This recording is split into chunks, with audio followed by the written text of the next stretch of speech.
কুরআনুল কারীম আল্লাহ বলেন, ইয়া আইয়ুহাল্লাযীনা আমানুত্তাকুল্লাহ ওয়াল তানজুর নাফসুম মা কদ্দামাত লিগাত।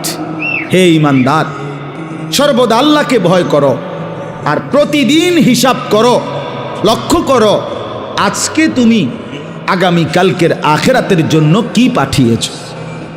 আজকে হিসাব। ব্যাংকের কর্মকর্তা প্রতিদিন হিসাব মিলা।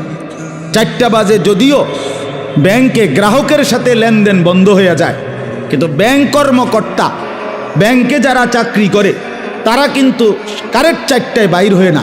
তারা এরপরে 1 ঘন্টা 2 ঘন্টা 3 ঘন্টা যার যেটুকু লাগে সে ক্রেডিট ডেবিট মিলাইয়া, মানে আয় ব্যয় মিলাইয়া এরপরে বাইর হইতে হয়। এটাই নিয়ম। আজকের হিসাব মিলাই দিয়ে যাইতে হবে তাকে। তো আল্লাহ তাআলা বলে, বান্দা আজকের হিসাব মিলাও, আজকের হিসাব মিলাও, আগামীকাল নাও মিলতে পারে।